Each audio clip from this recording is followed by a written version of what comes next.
I'd like to thank each of you for coming tonight and spending your evening with us. My name is Liz Whiteacre. I helped put together this event. There are a few people and organizations I'd like to thank for helping make the Writers Read series possible. The Liberal Arts Division Office, Dr. Daniel Lloyd, Dr. Beverly Reed, Rita Pushes, the Creative Writing Committee, the COD Library, Follett's Bookstore, Multimedia Services, Public Information, and the Prairie Light Review. After Professor Newman's performance tonight, she'll take questions from the audience and talk with you about the things you're interested in. And afterwards, in the back of the room, she'll sit at the table, so if you'd like to say hi, ask another question, or if you'd like to get a book signed, you're welcome to do that this evening. There are books for sale by Follett's Bookstore over by the door. Amy Newman is an award-winning poet and author of Order or Disorder, Camera Lyrica, Fall, Dear Editor, and the chapbooks Bird Girl Handbook and the Sin Sonnets. Her poems and essays have appeared in numerous journals and anthologies in North America and Europe. Professor Newman is the founding editor of Ancora Imparo, the Journal of Arts, Process, and Remnant, and Presidential Research Professor at Northern Illinois University. Professor Newman spent time this afternoon in workshop with our winners of the Prairie Poetry Award this year, and I'd like to congratulate them. I hope that you'll join me this evening. In first place, Dave Starr. Could you stand up?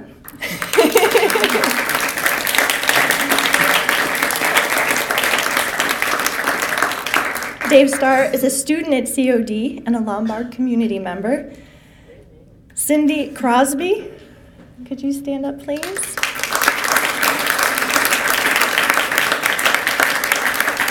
Thank you. Cindy is a Glen Ellen community member.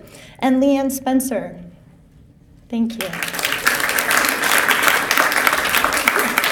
She is a community member in Naperville. In the back, where Professor Tom Fate is sitting, we do have a sheet that tells you a little bit more about each of our winners. There's also a save the date for the Prairie Light Review publication party, which is taking place on May 2nd at 6 p.m. in this room. So if you come back, you can hear them read their poems, I hope, and party with other writers in the community. All right. Those are all of my announcements. So I hope you will join me in welcoming Miss Amy Newman. Thank you.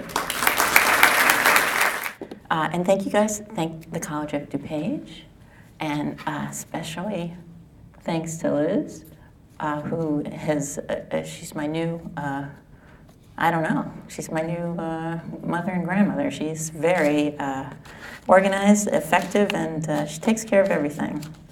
Thank you very much for making this a terrific visit.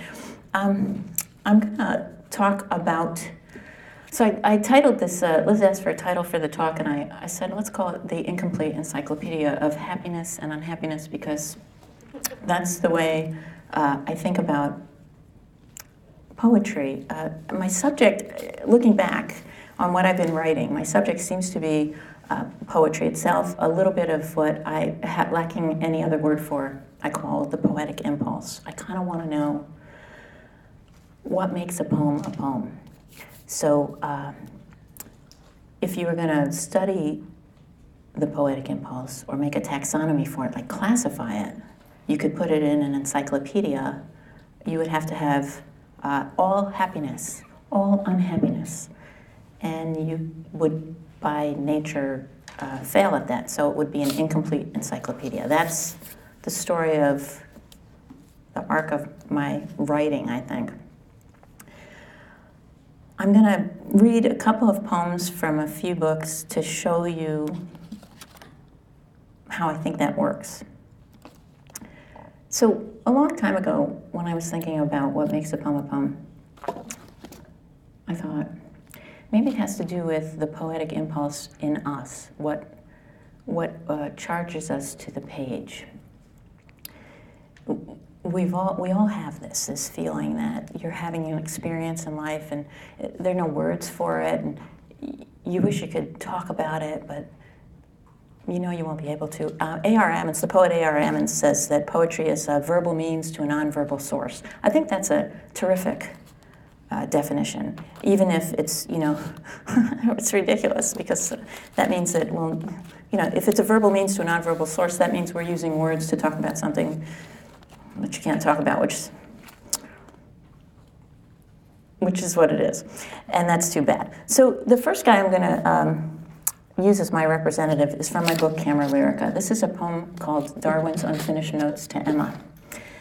And the reason I'm going to use this one is because I think Darwin, I'm probably the only person who believes that Darwin is the super sexy guy. I am very attracted to him. I don't know, anybody else? See? Oh, okay. I just think that the moment that he was realizing what he was studying and realizing what it might say about nature and his own nature must have been a complex moment for which he had no words. So, you know, I know that among other scientists, he contributed to the increasing lack of faith in the Victorian era. I think feeling responsible for that is probably a big, complex feeling. So, this is a series of unfinished notes, so I'll pause between each note. Some of the lines are taken directly from Darwin's Origin of the Species. And they're notes I imagine he wrote to his wife and never sent. The epigraph reads, actually, Darwin's gradual loss of faith, which he downplayed for fear of upsetting his devout wife, Emma, had complex causes. The world this morning is wide as the sea and full of potential. I think of you so often, with great sadness at our distance. Some of the plants I see are extraordinary. One whose petals seem lined with cream and opens out so full reminds me of your hands. It is a diverse world, Emma. The structure is breathtaking. We will never unlearn these hours of facts. The world. I think of you especially as we observe the orchids, those flowers you so admire. I would like to give you all the varieties of orchid. Bees cut holes and suck the nectar at the bases of certain flowers, which, with a very little more trouble, they can enter at the mouth. The mistletoe depends on birds to spread its seeds. The flower depends on insects. It is all a series of increasingly apparent relationships. Nature moves in profitable steps. To propagate, the orchid, I am flustered to write, requires the cooperation of the male wasp, and so resembles, this next one's crossed out. We have acquired some idea of the lapse of time. The mind cannot grasp the full meaning of the term of even 1,000,000 years. Do you remember that one morning I smelled of nectar? Darling, the world is feral, and we are natives. Of all the species of bee, only the humblebee can visit the common red clover.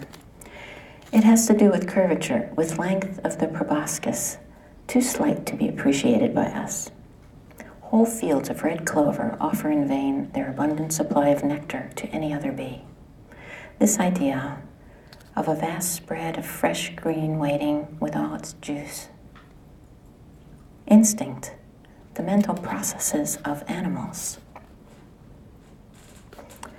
To propagate, the orchid requires the participation of the male wasp, and so to get the pollen on his legs, to get him to transfer the pollen to other orchids. The orchid must resemble genitalia, a female wasp, her body, so the insect will copulate with the flower. The orchids had to become desirable, so this man wasp will alight from one to another, cross-pollinating. She wears her color like flesh and scents brazenly for him, spreading herself in the cooler air, her sweet interior, the fumbling of the dizzy wasp. This did not happen as a whim. This is an extremely intricate subject. A similar framework of bones in the hands of a man, wing of a bat, fin of the porpoise, leg of the horse. I am remembering your subtle throat, how in the heat your skin will almost pearl, underneath your dress of skin all that fragile blood. You are this morning a field of clover, and I feel drawn to this, a humblebee. I'm carried in the world's mouth. The same pattern in the wing and the leg of a bat, in the petals, stamens, pistils of flowers. This is a matter of perfection over time and complication. Did the orchid have the means to think itself into seducing, to adapt as idea the perfect dress of reproduction, the female wasp, a bit of fur and soft petal, curved like its soft parts? Last night, a dream, you and I, dusted in pollen. I would like to believe.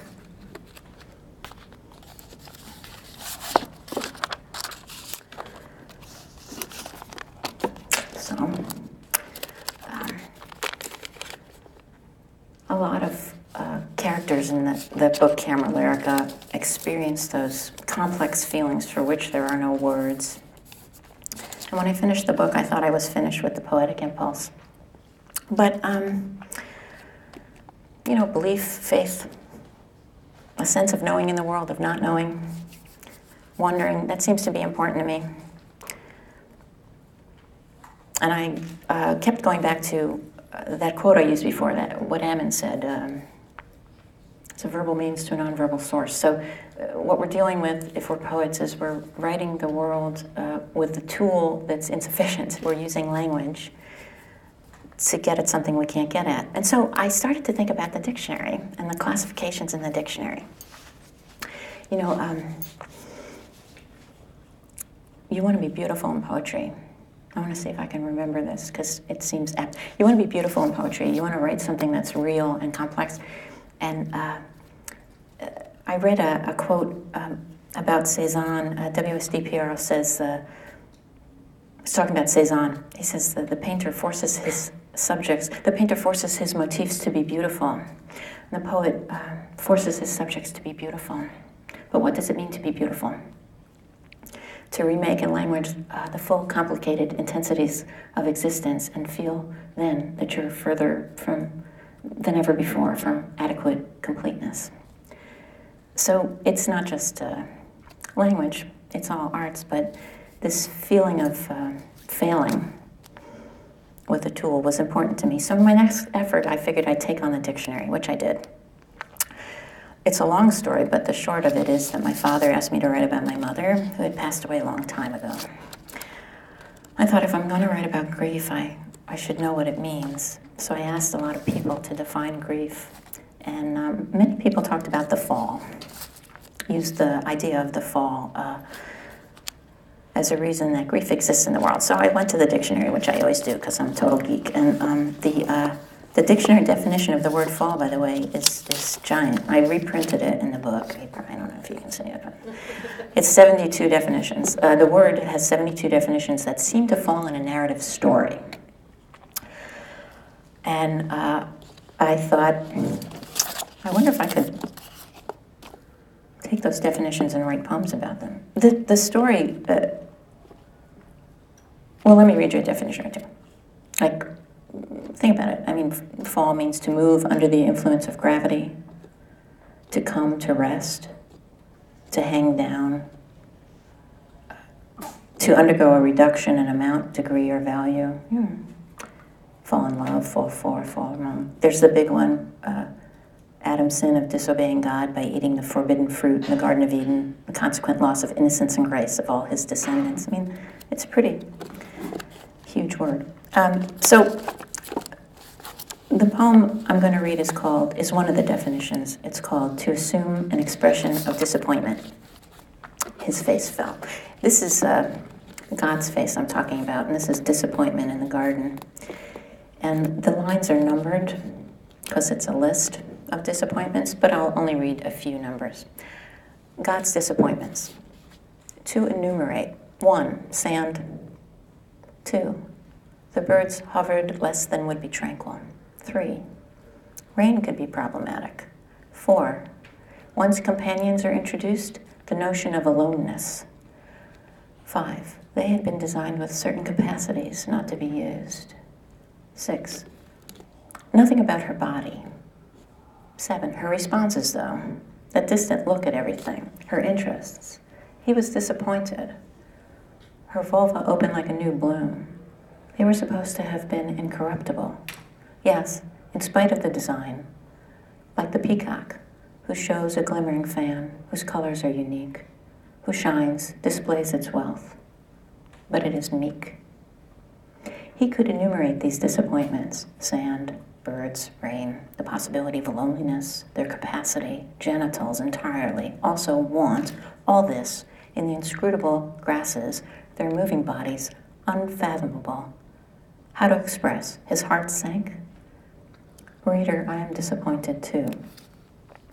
Before the exile, the chipmunk's belly was gray, gray-brown. The gazelle was swift as a tiger. And rain, though problematic, never fell with such weight, a retribution. The little creature's new white belly that predators can see. He's never safe. Why so? Purity before the stain, to have had it and lost it, and loneliness and doubt, the garden's final innovation.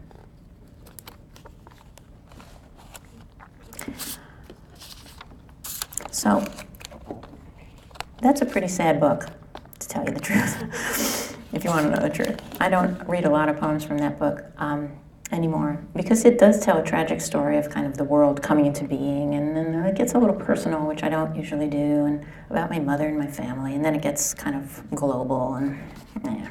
Anyway, so after that book, it was a sad experience. It was a good experience. It was, but reading that book on a reading tour, I noticed that it's a real downer, you know, to talk about grief. So don't write a book about grief. And when I started to think about writing again, I thought, I hope I write something that's a little funnier. So I started thinking that I would never write again, but then one day I was thinking, if I'm looking for the poetic impulse,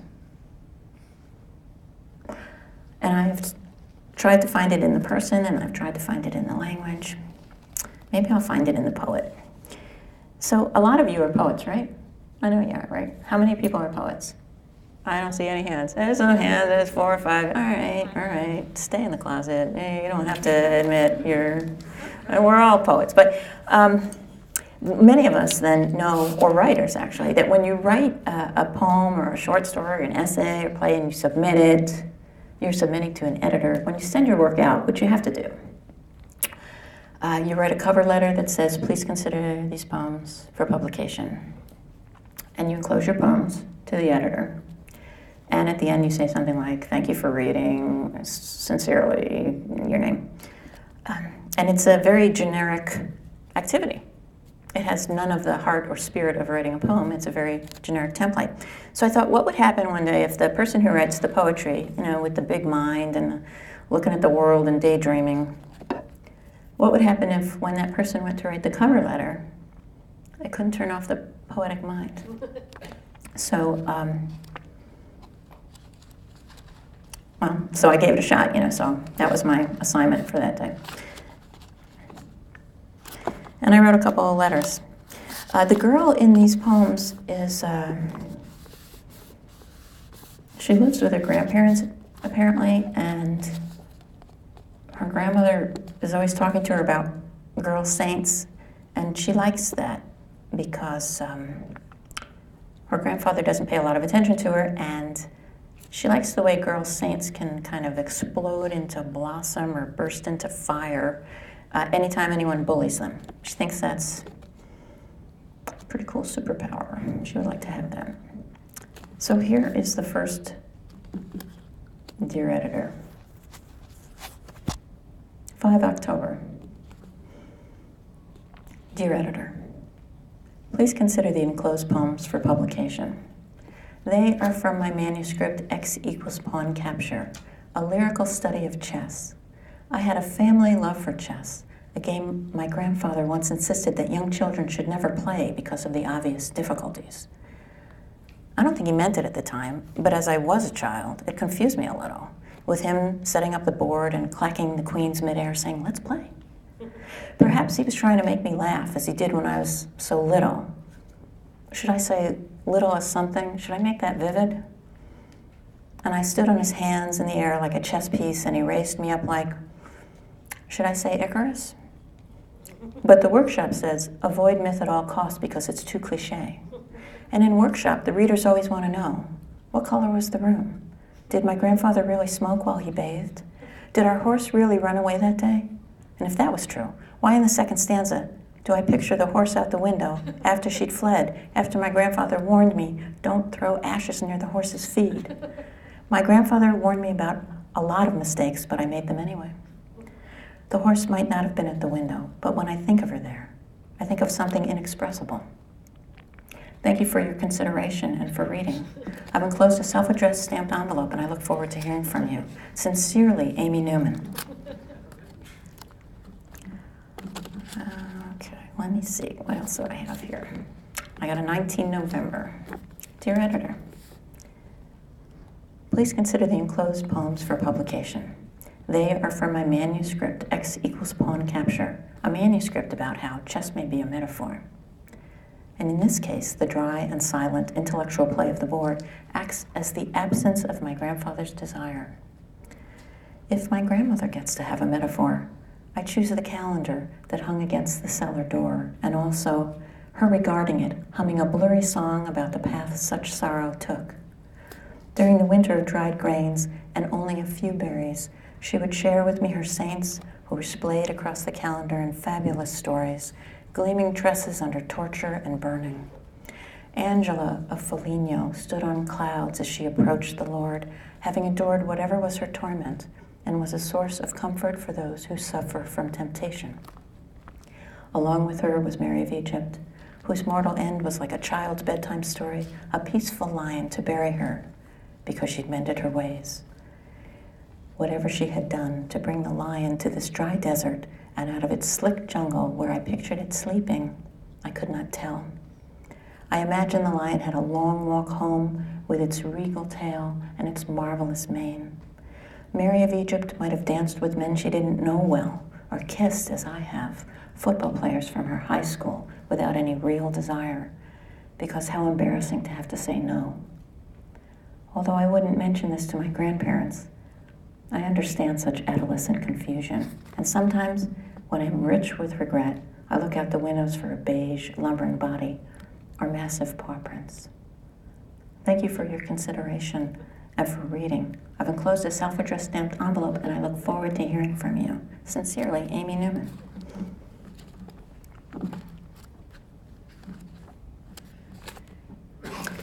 So, usually when I read this poem, I talk a little bit about St. Theresa very quickly. For me, St. Theresa is someone I understand who saw the Lord only in pieces. In other words, when he showed himself to her, she saw his head, and then maybe his feet, and then maybe his arm. I thought that's what it was. I think that's true. I can't find the source for it except in a Joy Graham poem, so I could be wrong. And that makes me uncomfortable. But, I mean, and I've sourced almost everything in this book, but that one I can't find.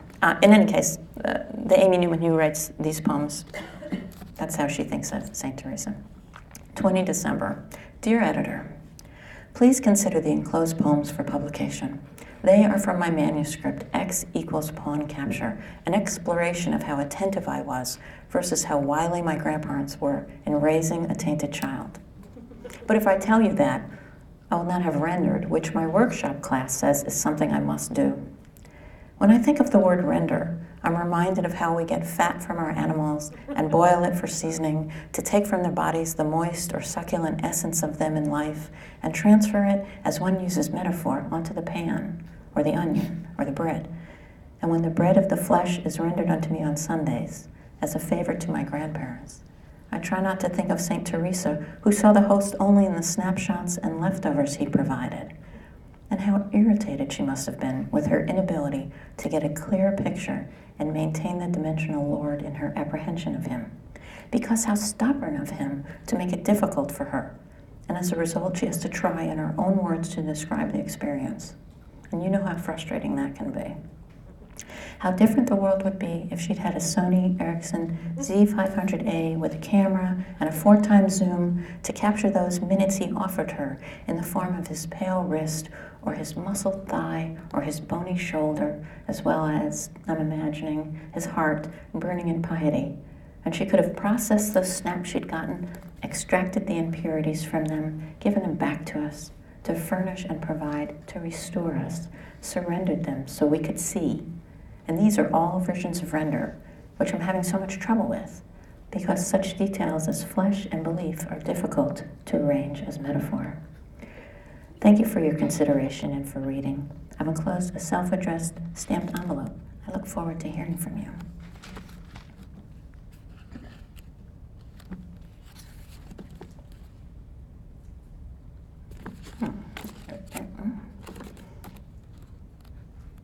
You know what?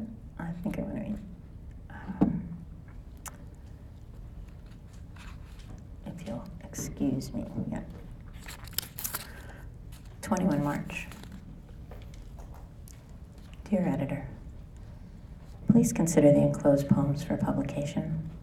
They are from my manuscript X equals Pawn Capture, a lyrical study of chess as my grandfather invented it. The first move has to be made when my grandmother lifts her knife to begin chopping vegetables for the evening meal. The sound of her chopping is hard to put down in words, but I've tried. Restless, resigned, determined. The workshop says these are all cliches, and I needn't revisit with you why we should not use cliches. But where is the word that says the knife understood her weariness and expressed her will in its repetitive rush to the wood beneath the carrots? How to say it rang my grandmother's acuity in a pattern of messages while my grandfather either didn't notice or made no response to her alarms and cries, her information telegraphed through the carrot's core in an obsolescence of her heart's dashes. And you know he noticed, and he made no response. There's more going on in the room than those details, such as the anger of the pin-dot curtains and a rude cigar judging the air in increments. I assure you the afternoon appeared quiet and useful, but underneath, as the scribes say, the landscape was rising up to meet it, and when the chessboard was put away in the sideboard and the bowl of softened carrots consumed, the evening became something more than what letters arranged to make sound blocks can achieve. The shape dark that gathers beneath my window has a way of making me dream the oddest pictures in my head when my eyes are closed, in forms and manipulations and sounds. Where is the Morse code for something like that?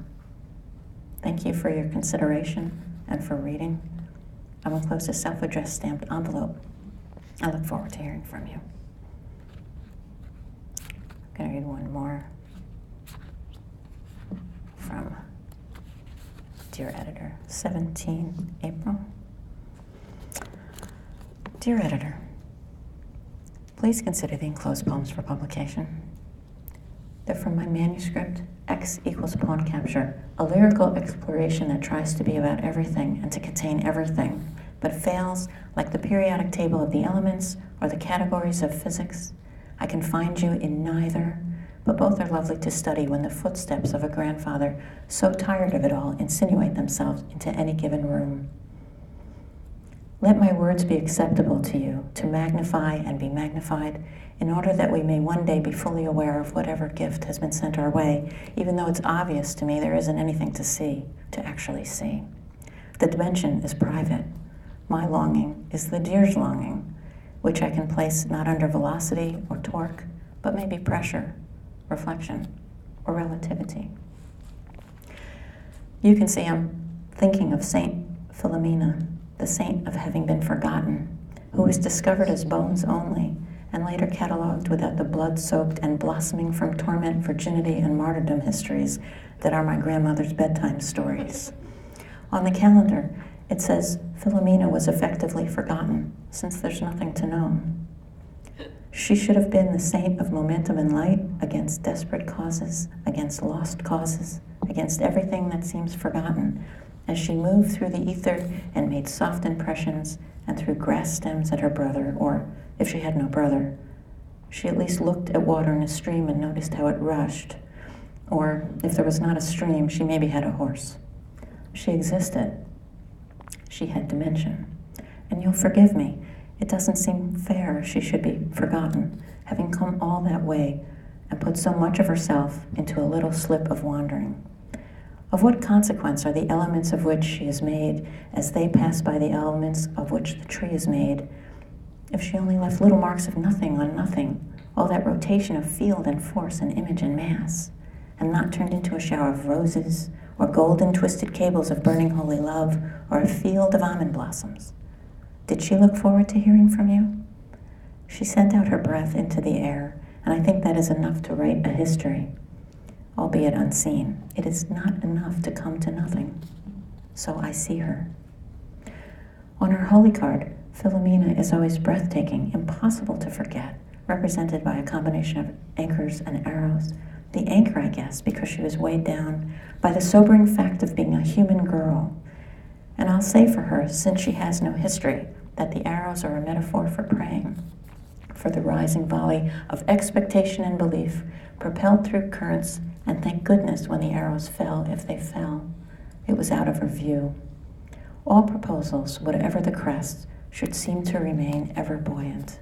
Here is mine, as the earth shifts its properties to fit inside my head, and the heavens flutter, and everything should be trumpeting glorious, and we'll all have a good cry. Please consider these poems for publication. This petition is a good example of what I mean.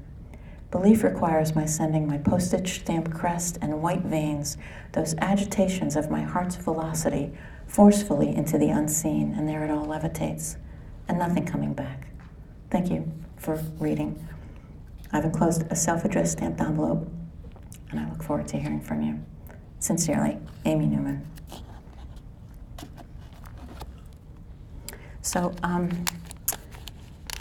have just a little time left. I'm going to read a couple of new poems from a new project I'm working on, which is called On This Day in Poetry History.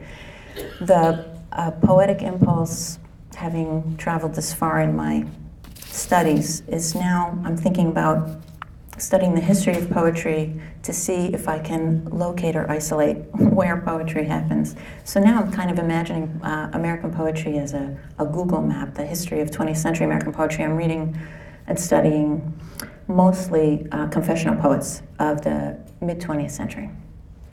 Ann Sexton, Sylvia Plath, Theodore Rudnitsky, Randall Jarrell, etc. Like I said, it's like a diorama or a Google map. I'm imagining them navigating toward or away from large or trivial epiphanies. My project began when I'm a biography geek, and my project began when I reread one of Robert Lowell's biographies. If you're familiar with the poet Robert Lowe, you'll know he is famous for what he calls pathological enthusiasms, his manic episodes, and his alcoholism. And one of the more famous stories about Lowell is that he was driving with his soon-to-be wife, Jean Stafford, in a car, having a manic episode and quite drunk, and he drove the car into a wall and broke her nose. And she, as a result, she wrote a beautiful short story. Not that that's any, well, that's looking on the bright side, but it was called The Interior Castle. It's one of the best short stories of the 20th century, in my opinion. It's beautiful, but it was about the pain and the operation that she had. It took her years to write. So I'm coming along in the biography, and I turned a couple pages, and about a couple months after they were married and after the operation, he broke her nose again on purpose. So this poem is called When Robert Lowell Broke Jean Stafford's Nose for the Second Time. When Robert Lowell broke Jean Stafford's nose for the second time, something happened to poetry, vascular, circulatory, an unstable shift in the tender stem of the coming years, as the introduction of sulfuric acid to soil alters hydrangeas to a boy-child blue. Are you all right, poetry? He hit her hard. Her pain was exquisite and private, a castle with 7 rooms. In the final room, the brain shivered gem-like, palpable as mathematics. Doors opened. Doors wavered in passive arcs beneath a moon unsuitable for metaphor. What would have been the point of such dreaming? Against that satellite of sulfur and iron, pigeons navigate soundless, terrified, shedding almost everything naive.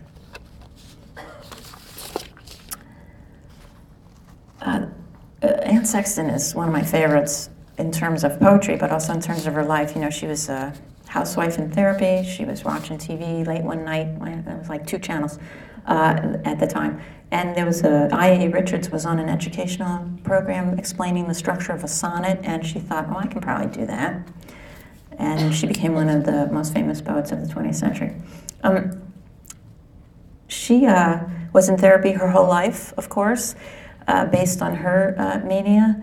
And the reason I'm mentioning that is because there's a therapist in the poem that I talk about. She had a very good therapist for many years, but she also had a man who's referred to as Dr. Zweisong in the literature. That's a pseudonym because he was unethical. He violated the ethical code and had sex with Anne several times. And, you know, not that she was innocent. she's a little bit of a fun girl. So this is called When Ann Sexton Visits Her Therapist. She tucks her red nightie into her purse like Grace Kelly in Rear Window. When Ann Sexton visits her therapist, she tucks her red nightie into her purse like Grace Kelly in Rear Window. She'll change in his office in slow motion, unhooking her playtex and frames. The city diffuse, a grid with tiny lives murmuring. Kelly enters 20 minutes into the action through a rose color gel. Preview of coming attractions, she says to Jimmy Stewart's Jeff in the film, pulling pink chiffon from her Mark Cross bag like she's spinning silk. A girl's got strategies for fashioning her shameful, spidery hothouse, her legs high noon. She's weaving your night out of girl sugars. Ann Sexton's French kissing her therapist in a cloud of arpege, trancing with her analyst man city suite, her Salem simmering, the chiffon nightie discarded now. Is that you, poetry? Are you all right? Everything wrapped around something like roots or vines, for air, for light. Translucence made their naked bodies nearly elegant, lighting the warm lamps one by one. In the morning, she'd been out in the suburbs, killing the dandelions before each tiny seed launched careless on sheer parachutes, a hostile design that looked so pretty from far away. Bombs away, Weston, Massachusetts. The kitchen laminate is glossy, but dirt is dirt. It's nature, damn it. The weeds push right up through your blueprints.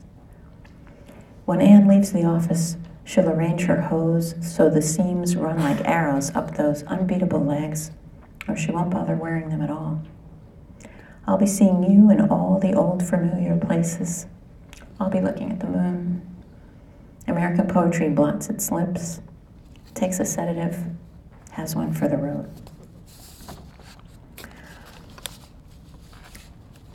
On safari in the Serengeti with her husband Ko, Ann Sexton writes letters to her therapist. On safari in the Serengeti with Ko, Ann Sexton writes letters to her therapist with whom she's having an affair.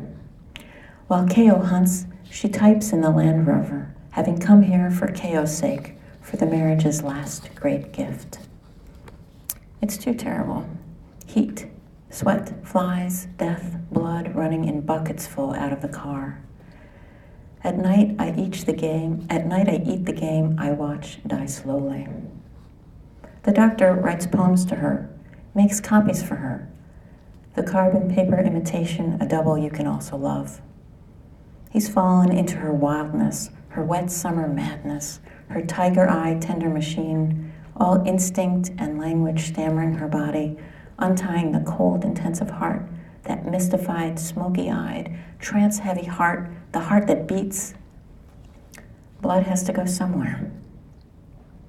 Each morning on safari, she and Ko wake in an eyeless, remarkable dark, so he can stalk one perfect impala, reddish-brown like a summer tan, exquisite horns shaped in a lyre. The female impala twitches like a question, and she wanders, hungry, curious, widening each delighted eye. Territory is an abstraction of grass shoots, of available water, a mating dance of cocktails and Thorazine. On the portable typewriter, Anne's tan hands spread out their fine bones in her amnesia of love, while zebras move in and out of Keo's gun sight, tossing their pretty hair and cantering inked bodies, their brief, incendiary hammers ringing angry and sublime.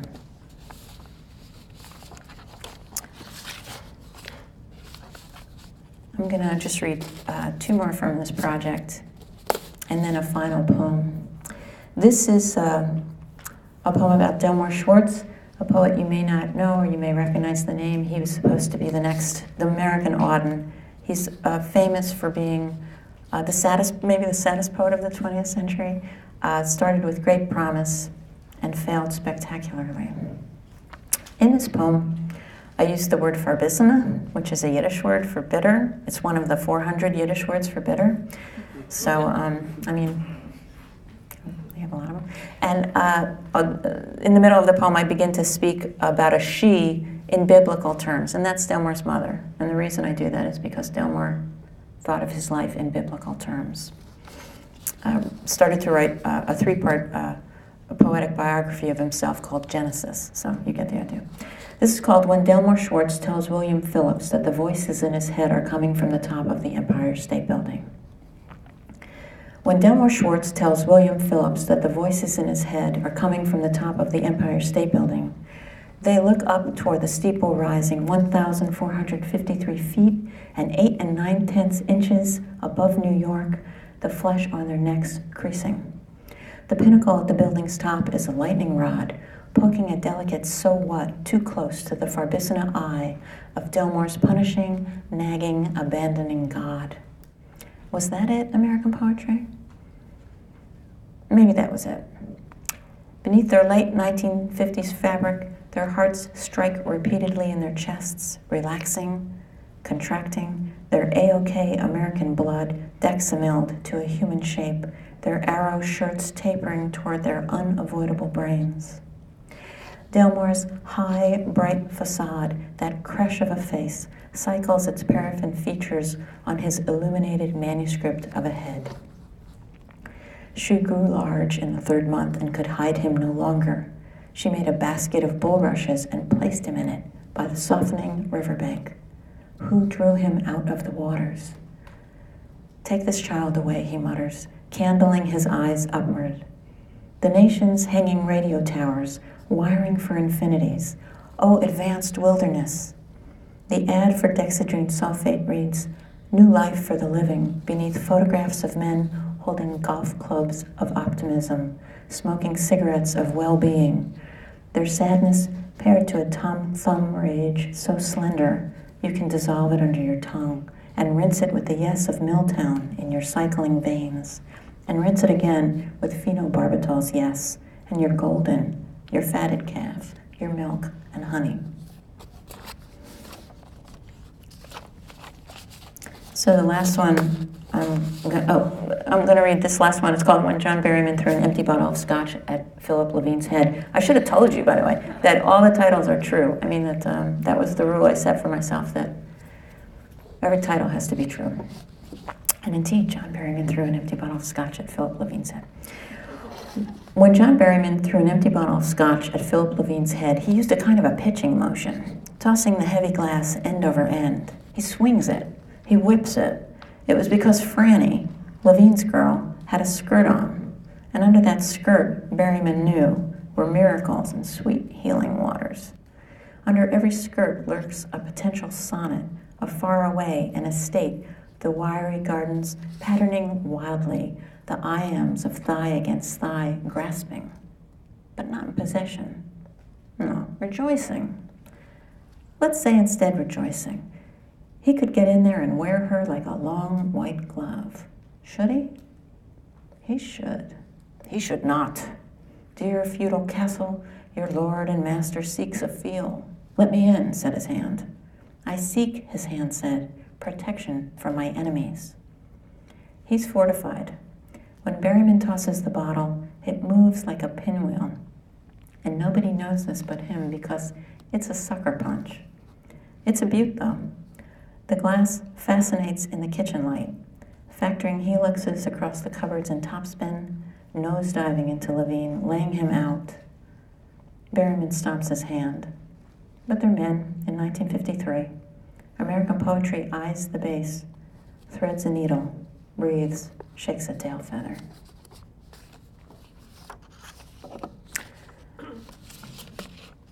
So I'd like to read one last poem. I tried to show you a couple ways that I'm thinking about poetry and that poetic impulse. And as you can see, I haven't found it yet. So I tried to write the incomplete encyclopedia of happiness and unhappiness. And this is where I got to. An incomplete encyclopedia of happiness and unhappiness. An incomplete encyclopedia of happiness would have an entry on you. And a map of the walk you took when you were 10, jingling your allowance and imagining a kingdom. It would have a list of places to go for ice cream, and a compendium of naturally sweet fruits, their hues of flesh arranged in a color chart, and types of candies in alphabetical order. It would have an illustration of the angle of an infant held in the cradle of an arm, and an explanation of the relationship of the word Elysium to the broad arc the robin flies beneath the seemingly perfect, almost emerald leaves of the summer, when the heart beats from joy, when it's almost too much, really. Almost too much. The companion volume on unhappiness starts earlier than it should and contains statistics on loss in blurry, mite-sized type. There's an article on the time that popular girl squirted ketchup on your new shirt, the one your mother worked 6 extra days to pay for, near the category on children in war zones, just to emphasize the shame of selfishness. There's a fold-out map of innocence lost and a hierarchy of illness that runs off the top of the page. Under a bibliography of missed opportunities, a relief map using contour lines and shading registers the exact moments you said the wrong thing, the utterly wrong thing. You'll find the Venn diagram of war and wisdom under inexplicable human acts, W. There's a series of color plates, one of Adam and Eve in paradise, one of McDonald's, one of Adam and Eve entering McDonald's. And the appendix on political correctness explains why none of that is funny. The editor is up nights compiling and revising everything ever done or made or imagined or hoped for, everything bright and glazed or dulled by use or rubbed away or fought for or thrown at or raised or constructed or conceived of or created or traveled or fought or glued together with sticks or woven on a loom or ripening or run from or planted or trampled or rotted or lived with or ruined or feared or endured. Everything beloved and debunked or believed and lost. Everything learned and everything forgotten, including the incomplete encyclopedia, including the editor's research, his days compiling, his nightmares about the stalled elevator, a chart of his wife's depression, a graph of expenses for his kids' birthday parties, his fantasy about laying out Tim Hunter, his love of cards, his fear of swans, his father's regret, and his mother's voice singing, all this unhappiness, all this happiness. Thank you.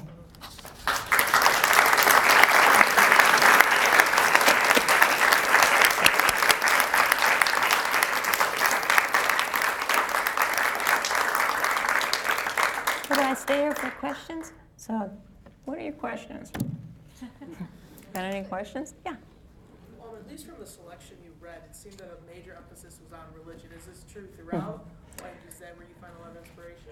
I have. You know, I'm Jewish, and I write about Catholicism and Christianity way more than my grandmother would be happy about. And I don't know why. I can't tell you why it is, but I mean, there's a spiritual bent to poetry. Obviously, you're sort of the self in the world, but I'm so interested in the iconography and the ideas. It's a luxury for me because I'm Jewish. My husband's Catholic, so when I say something to him like, "The Eucharist is so wonderful," do you really believe that the what's it called, a wafer? He's like, "Don't call it a cracker." Yeah, because I said cracker. He's like, that the wafer turns into Christ's body. So as a child, do you believe that? This is a magnificent feeling. And he said, yes, in some ways it's magical and magnificent. That's a metaphor. But he said in some ways it's not at all magical or magnificent. It's full of deep feeling and thought. So, I mean, that kind of thing, for me, it's a luxury because I'm studying it from the outside. But yeah, I think it's a good way to categorize the world through this beautiful, what is to me a beautiful way of thinking about the world. But like I said, I have a luxury of not having the guilt. Yeah. You mentioned about two famous 20th century poetry, like Lowe and also Ann Sexton. Right. Who really inspired you to write poetry? Can you pinpoint a great example? In the beginning or now? In the beginning. In the beginning. I know it's a long time ago. But Well, you know, it really is a long time ago. Thanks, honey. Back in the 1890s, I meant to say. You know, I think it's almost a cliche to say this, but any girl who reads Sylvia Plath at a certain age, you know, not only the poetry, but the novel The Bell Jar. Have you ever read it? Okay, you get a kind of a, I can certainly say that when I read Plath, I don't know that I thought I'm going to be a writer, because I never thought I was going to be a writer, but I thought I would really love to be able to do something like that. So she would be my first response, but now it's a lot of different people. But when you're exposed to something, and it's funny because it's really more the novel, The Bell Jar, the way she could string a sentence together. I would say was a big inspiration. Also Wallace Stevens, but that's a whole nother story. she's very central. I have to say. Yeah, she's central, and she's also vital. She's like almost violent, full of victory in her writing, which I would love to know how she does that. Anybody else got a question? So you mentioned that you found two poetry writers of the 20th century who found really inspirational. Mm-hmm. Of the 21st century, granted we really just kind of entered it, Oh, yeah. who do you see as being inspirational there? Oh, for me, not for the world. Or Well- who do I? Well, who's good to read, or who do I? Who do you find inspirational? It would be okay. It would be hard to name particulars. I could name like 20. You know what I mean?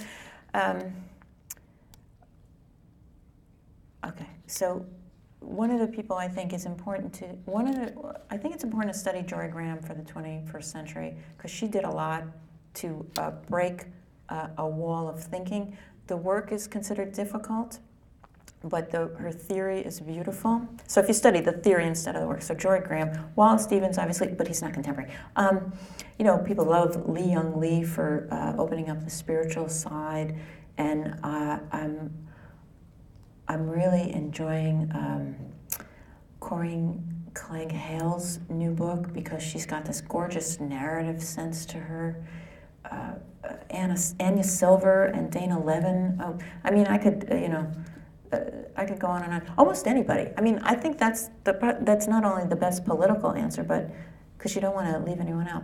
But I think everybody who's doing something these days is doing something different, in particular. So I'm looking at everybody and trying to find something interesting about them. Do you have a? Not in particular, really. All right. Is that what I should have said? No. Okay. No. Okay. Anything else? These two guys have had enough. Everybody else is like, they're going to do it. Yeah. Well, when you have these humorous turns of a phrase, Yeah, I'm trying it do now. they just roll out, or do you actually go back and revise? I mean, You mean in the Dear Editor? yeah. Or I in, yeah. mean, that was I got to tell you, I revise everything I write, but whoever she is, she's got a way of looking at the world that I really appreciate. She's got a very wry, either she's got a very wry sense of the world, or she's really protecting something, but she's hilarious to me. I find her hilarious. And I'm not that funny, but she's really, she's got a sense of something, yeah. And sometimes those come right out when I'm really listening to her. That sounds ridiculous, but sometimes that comes right out because she's very, she knows exactly what she wants to say. So this sort of, she emerged full blown from your head, and you have this. Yeah, the first one or two, I just was playing, like writing, just pretending, and I giggled when I wrote my name, Sincerely Amy Newman. That's ridiculous. I'm never sending that out because that's got my name in it, And then 2 or 3 days later, I tried another one, and then I can tell you now, the weird thing is, when the manuscript was finished, I realized, I know exactly what her grandfather looks like, and her grandmother, and the house that she lives in, and the horse. I see it all. I don't know where she came from. I see it all. And then, I didn't know it the whole time. My husband was saying, "Are you making it up? Is it your grandfather?" I don't see anything. But now I see it all, and I'm still writing them. She's still talking. So that makes me sound crazy. It's just an exercise, but. No, personally, it doesn't. It's using your creative mind, and that's what really wowed me about Dear Editor, because you use very powerful metaphors and similes, and you incorporated it in so many of your Dear Editor poems. Thank you. Yeah, she has a particular way of speaking, right? It's kind of neat to hear that language, I think. Right. Yeah. I never would have personally, created that, but wow, it so inspires me to I'm glad. Write poetry. I'm glad. Thank you. That's very nice to say. Well, that's cool. Was that a hand pumpkin, Dave? Or you just Any other questions? Yeah. What did your cover letter look like? Yeah. I just sent a regular cover letter. And then the poems, yeah. It was kind of ridiculous. The whole thing was ridiculous. I can't believe I got away with it, if you really want to know the truth, because it was like, Dear Editor, please consider these poems. They are from a manuscript of poems I'm working on. And I didn't explain them. Sometimes I explain, you say, these are from a manuscript of poems, considering the definitions of the word full. I didn't explain them. I just put them in very blank cover letter. Sincerely, thank you for reading, Sincerely Amy Newman. And then that's probably the most, I'm a very nice person. That's probably the most subversive I've been in my life. I thought that was so mean, I can picture the editor like, what? But it probably wasn't that weird. One or two editors, no, a couple of editors would, when they would accept the poems, they would have questions for me about why I did it, and what was it, and was it a poem? Did I want it in prose? What was my point? But it was fun. So it was just a plain cover letter, real short. Anybody else want to know anything about me? Or anything? Yes, Tom. So you mentioned Jory Graham, who's for many people almost impenetrable. Right. Very bright and kind of a cutting edge. Right. Poet. And then take someone like her, Mm-hmm. and then take someone like Mary Oliver. Yes. Whose wide readership is very accessible. Right. And then, so how do you think about that? Like, you think about your own vision for the poem and what you want to communicate, and an expression of your particular idea, opposed to the audience. You want a wide audience. How do you balance that? Well, Graham has a giant audience, though, right? Well, among intellectuals. Right. And that's the thing. She's a good argument starter anywhere I go, because people hate her or love her, and mostly hate. And she's very easy to unlock. There's an interview with Thomas Gardner that, you just read the first 3 pages of that, and you go, oh, she's just, this is what she's doing. And it becomes completely clear. So those of us who appreciate that, we get that it's kind of something that's neat to know. Although maybe other people know it and we don't. One of the things you do know from her work is that she's sincere about her search. So I appreciate that as much as Mary Oliver. To be honest with you, if I'm going to bed at night and I want to read a poetry book, sometimes I take joygram, but most of the time I prefer, or I enjoy, it's better to say, a more accessible read. I like the narrative. But once you read joygram, you kind of get that narrative. So she's there. But that didn't answer your question, did it? Did it? I mean, do you think about readership? In other words, do you think oh. about the level of accessibility of your In terms, the right person? right. Like how do you know what I mean? Yes, and I'll shift that a little bit because it's not so much a defense of joygram as this. Yes, you know why I think about accessibility? The fall, like I said, fall. I mean, that's a book. That's a kind of a book where I'm working on a theory in a way like Graham, not like Graham, but and it's a bit of a drag, that book. When I read it with other readers and everybody else is like reading these poems, and then I get up and everyone's like, oh God. So after that book, I thought I really want to try and. It's not like I think, what does the reader want to hear, but a little bit. I want to be more outside of my head and more in the world. And Dear Editor really came to me as an idea that would be that, because it speaks to the, the Dear Editor letters, they're prayers, obviously.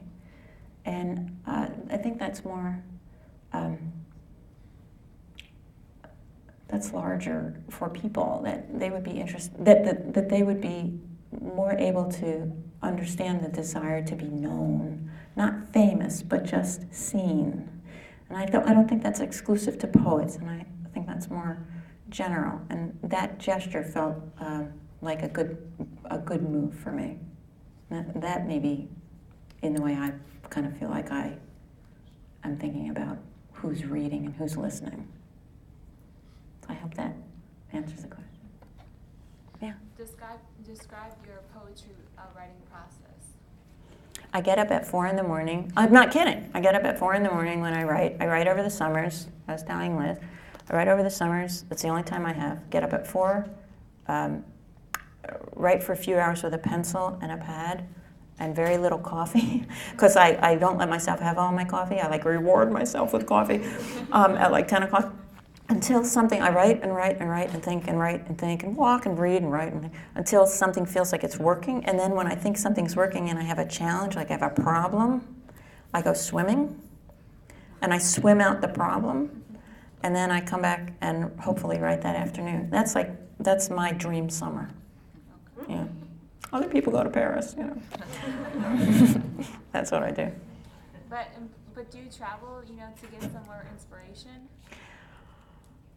With these On This Day in Poetry History poems, I'm doing a lot of reading of books, but I'm also going to research libraries to look at the letters and the correspondence.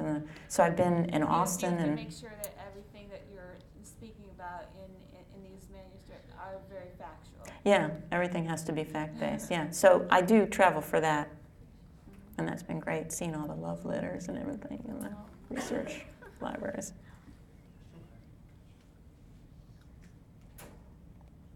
Yeah. You've glossed over a couple of times Wallace Stevens, just because there's a lot to be said about Wallace. Yes, there is a lot to be said. And he's one of my main inspirations as well. So Oh, I he's was so wondering great. if you could share some of the influence he's had on you and or your work. Well, he's, have you read Joygram? I'll send you the interview. And because, it's a very similar, but Stevens is a little, he comes before her. It's a very similar way of thinking about the word and the world. I love Stevens. I love, 13 Ways Looking at a Blackbird, Idea of Order, Key West, Sunday Morning. He's beautiful in sound, but he's the one who says, art changes us just by being in it. It's not that we, he talks about the bird in 13 Ways of Looking at a Blackbird, and he says, I don't know which is more beautiful, the blackbird whistling or just after, the sound of the music or how it's changed me just by being there. And he does that again in Idea of Order at Key West when he turns back and says, why does everything look so beautiful now? Why does everything look so different at the end of the poem? He says, because that woman was singing.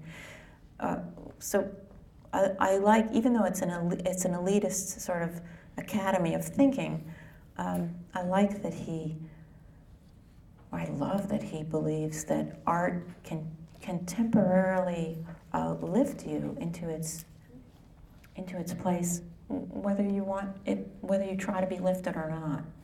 That's important to me. I can see why you like him. Yeah, and the music too, of course, right? The music of Stevens. It's beautiful.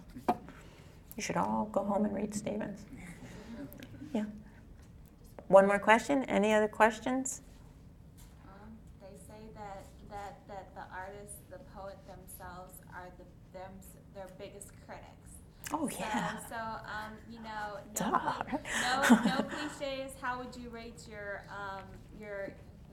progression in being a wonderful, renowned, known poet that you are? Crazy! I'm not going to say that. What are you? How am I rate my progression? I'm not that renowned. I'm known and I'm read probably a little bit, not a lot. Maybe. I don't know. I really don't know. But I'll tell you this. We are our worst critics, and I would say only this. I don't know how people feel about the work. I get nice emails and letters, and I hear nice things. People don't usually write poets to say, "I hate your work." You know, they don't want to take the time. So you really can't gauge, you know, how it is out in the world. I mean, they just don't. People who don't like the poetry don't expand the energy to let you know, I think. So it feels good, but it's all fake. You know. That's it, right? Okay. Thank you for coming. I appreciate you. Thanks so much.